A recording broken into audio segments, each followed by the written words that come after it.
सवाल ये निकल कर के आ रहा है, क्या बागेश्वर बाबा माहौल खराब करना चाह रहे हैं देश के अंदर?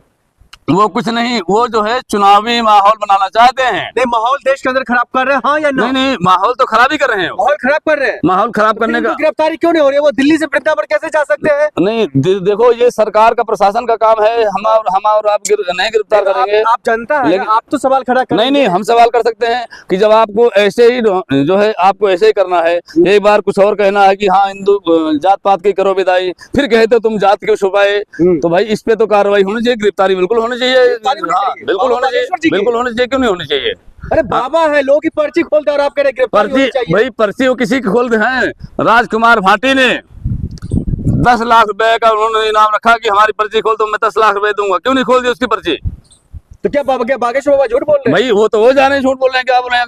अगर उनके अंदर शक्ति थी, उनके पास रावण का नंबर था, हनुमान जी का फोन नंबर है, तो भाई जाए ना, खोलें राजकुमार भाटी की पर्ची। सनातन को बढ़ावा दे रहे हैं ना, तो क्या दिक्कत है? तो सनातन को बढ़ावा दें तो मैं भी सनातनी हूँ, इसके मैं विरोध नहीं करता हूँ, लेकिन गलत इन्फॉर्मेशन मत दें। अच्छा, हाँ जी, क्या गलत इन्फॉर्मेशन दे रहे हैं? ये दे रहे हैं कि भाई जात की बात की करो विदाई, हिंदू हिंदू भाई भाई, फिर कहते हैं तुम जात आधार कार्ड अपना हिंदू राष्ट्र बन जाएगा नहीं तो।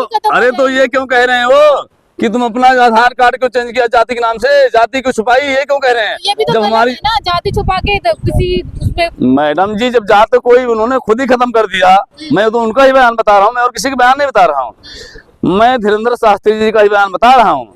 उन्होंने ही ये कहा है कि जात पात की करो विदाई, हिंदू हिंदू भाई भाई। फिर उन्होंने ही अगले शब्द में चुटिया कटने के बाद कहते यादव अपनी नकली आईडी छुपा करके, जाति छुपा करके अपना कथा कहना नहीं चाहिए। नाना जी, आपको इतनी नफरत क्यों है बागेश्वर धाम? हमें नफरत कोई नहीं है। धीरेन्द्र शास्त्री महाराज साहब को नफरत है? नहीं है, वो यात्रा कर रहे हैं, उससे आपको दिक्कत है? नहीं, हमें नफरत कोई नहीं है। हमें किसी व्यक्ति से नफरत नहीं है, लोगों के विचारधारा से नफरत है। हमें किसी व्यक्ति से पर्सनल नहीं नफरत है। आज मोदी जी रोजगार देने लग जाए जनता को, हम बंद हो जाएंगे बोलना। आज धीरेन्द्र शास्त्री जी कह रहे हैं ये है, अरे भाई शादी एक जो है हर जन की शादी करो अपने घर में, ब्राह्मण हो गए, हिंदू एक हो जाओ। मैं मना कहाँ कर रहा हूँ? खाली प्लॉट तो कहते हैं। नहीं, वही तो बात। अब ये कहते हो कि जिसमें महिला के मांग में सिंदूर हो, वो समझ लो प्लॉट बुकिंग हो, रजिस्ट्री हो गई है, और जिसके पास वो सिंदूर ना हो वो खाली प्लॉट है। ये कोई शब्द है बोलने के संतों का? तो ऐसे लोगों को जो है कौन बढ़ावा कौन दे रही है? सरकार तो लगातार ये भी कह रही है, सत्ता का सवारी है इस पे। स्वामी जी को कॉल करो। हाँ, ये सत्ता का सहयोग है और कोई नहीं है। सत्ता क्यों चाहेगी जो देश में? सत्ता ये चाहती है कि ये सत्ता चाहे, मैं बताता हूँ, सत्ता ये चाहती है कि इनके पीछे करोड़ों लोग चले, फिर ये हमारे लिए आगे भाषण दे दे, तो उसमें से कुछ वोट हमको मिल जाए। हाँ जी, वोट उनके कहने से, महात्मा जी के अगर आकर्षित होकर के। सीधा सवाल, अगर धीरेन्द्र शास्त्री महाराज अगर गलत कर रहे हैं देश के अंदर, या गतिविधि गलत कर रहे हैं, तो उन पर सरकार या फिर उन पर प्रशासन क्यों नहीं एक्शन ले रही है? सरकार नहीं लेगी ना। सरकार तो चाह रही है कि उनके साथ जनता जुड़े। सरकार उनको तो और सुविधा देगी कि तुम बंदूक जोड़ो और बाद में इलेक्शन टाइम पर हमारे यहाँ के भाषण दे दो कि हिंदू राष्ट्र बनाओ और मोदी जी की तरफ आ जाओ, हैं योगी जी की तरफ आ जाओ। अरे क्या जरूरत है तुम्हें? आपको साधु संत को राजनीतिक दल से मतलब नहीं होता। जो धर्म गुरु होते हैं उनको अपने धर्म से मतलब होता है। हम लोग नेताओं का वो तो सर अपने धर्म को ही बचा रहे हैं ना। नहीं, मैं क्या कह रहा हूँ, वो धर्म को नहीं बचा रहे हैं तो फूट क्यों डाल रहे हैं? धर्म अगर बचा रहे हैं तो फूट क्यों डाल रहे हैं? एक तरफ कह रहे हैं हिंदू हिंदू भाई भाई, एक तरफ कहते जात पात की करो विदाई, फिर कहते तुमने जात क्यों छुपाया।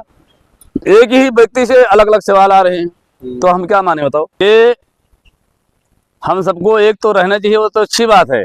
हमारा पूरा भारत देश एक रहने चाहिए, अच्छी बात है। लेकिन इसमें जो जाति पात का भेदभाव ये कब मिटेगा, मैं जानना चाहता हूँ।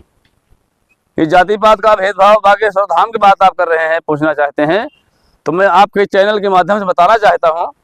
मेरा नाम आरबी यादव उर्फ राणा जी लोग कहते हैं मुझे मैं बागेश्वर धाम के पास मेरी ये वीडियो पहुंचे तो इसका हमें जवाब जरूर दें। वो आप यादव जी हैं? मैं यादव जी हूँ, और यादव होने से ऐसी कोई बात नहीं। हम सभी समाज को लेके चलते हैं, हम सभी समाज के साथ चलना चाहते हैं। हमें हमारे लिए कोई एक समाज प्रिय नहीं है। बागेश्वर बाबा तो यादव के ऊपर जब मूत्र छिड़कते तो कुछ बोलते नहीं है, तो जात पात कैसे खत्म हो जाए? नहीं, वो मैं बताता हूँ। वो जो कह रहे ना कि उन्होंने कहा था पहले ही कि जात पात की करो विदाई, हिंदू हिंदू भाई भाई। सारे हिंदू ऊंचे नीचे जितने भी हम हैं सारे हिंदू भाई भाई हैं, उन्होंने ये कहा था। लेकिन दादरपुर गांव में एक यादव के पास, यादव को कथा बुलाने के लिए कहने के लिए बुलाया गया यादव जी को, और उनके साथ ऐसा दुर्भाव हुआ। वो गलत था सही था, लेकिन उस वहाँ ना तो बागेश्वर थे, धीरेन्द्र जी थे, नहीं मैं था। लेकिन उनको कैसे पता कि सारी चीजें बात है। और फिर आके कहते हैं मैं तो 15-20 दिन बाद आया हूँ, या इसमें न्यूज पर मैंने देखा था कि किसी यादव जी के ऊपर लोगों ने उनका बाल काट दिया, चुटिया काट दिया, उनकी नाक रगड़वाई। ये गलत बात है, लेकिन उनको भी अपनी गलत आईडी गलत जात के नाम से नहीं होना चाहिए। तो हिंदू रास्ता बनना चाहिए। तो मैं बागेश्वर धाम से पूछना चाहता हूँ कि जब तुमने जात पात की आप लोग पहले भी दाई कर दिए हो, तो जात पात की आपके मुंह से जबान कहाँ से आई? यानी कि हिंदू रास्ता नहीं बनना चाहिए। हिंदू राष्ट्र कैसे बनेगा बताइए? अब हमें आपको हिंदू ही नहीं मानते हो आप।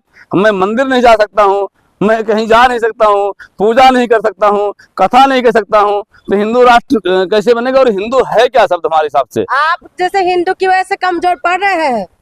नहीं, हिंदू तो जितने ऐसे जो अपने आप जो धर्म के ठेकेदार है ना, हमारा सनातन धर्म इनके वजह से ही कमजोर हुआ है। अगर ये हमें जात पातियों में ऊंचा नीचा करके नहीं बांटते, हमें इतनी जातियों में, हमारे हिंदुओं में कितनी जाति बना दिया है। तुम छोटे हो, तुम चमार हो, तुम महार हो, तुम कहार हो, तुम धोबी हो, दहकार हो, यादव हो, गुजर हो, गड़रिया हो, ये सब बना करके इन्होंने हमें जातियों में जो है बांट दिया है। इसीलिए अब हमारी जो है जातियां जो बढ़ गई है ना, इन्होंने बांट दिया है। अब हम जी सब अपने अपने कर्म के अनुसार है, आप कह रहे हैं बांट दिया। नहीं, कर्म के अधिकार उसको आप काम दे सकते हो जो जिस काम लायक हो, ऐसा तो है नहीं। अब पंडित लोग तो बढ़िया विद्वान होना चाहिए, लेटरिन दिल्ली में क्यों साफ करें भाई? पंडित लोग को तो जो है, जो पंडित लोग हैं अपने आप को सबसे बड़ा विद्वान मानते हैं, कर्म के हिसाब से आप बताते हैं। तो दिल्ली में देखो, जितने लेटरिन में देखो आप 80% आपको बिहार के झांझी होंगे, मिश्रा जी होंगे। क्यों लेटरिन साफ कर रहे हैं भाई? वो कथा कहें, विद्वान वाली बात करें ना। और एक यादव कथा कहने चला गया तो उसका चुटिया काट दिया जा रहा है। अगर यहाँ से उन पंडित भूल जाते हैं ना, ब्राह्मणों वाला काम क्यों करते हैं? नहीं भूल क्यों जाते हैं? नहीं, भूल कोई नहीं जाता। जो जिस लायक होता है पढ़ लिख के वो ही बैठता है काम पर। अगर आप भी मैडम जी, आप जो है आपको आता है पत्रकारिता, तो आप पत्रकारिता करने आए हैं। इसी प्रकार से जिसको जो भी काम आता है उस काम में हो जाता है, माहिर होता है। ठीक है, आप ये बागेश्वर बाबा वही तो कह रहे हैं, बागेश्वर धाम की एकजुट रहिए, हिंदू एकजुट रहेंगे। तो हिंदू एकजुट कब करेंगे? खत्म होगा। उनकी तो कोई बात का पता ही नहीं क्या बोल रहे हैं। कभी कहते हैं हिंदू जात पात की करो विदाई, हिंदू हिंदू भाई भाई, और कभी कहते हैं यादव ने अपनी जात छुपा के नकली दूसरे हस्तियां आ रहे हैं उनसे मिलने के लिए। हिंदू रास्ता वो हस्तियां सिर्फ उनके हस्तियां बस उनकी जुमलेबाजी पर आ रहे हैं।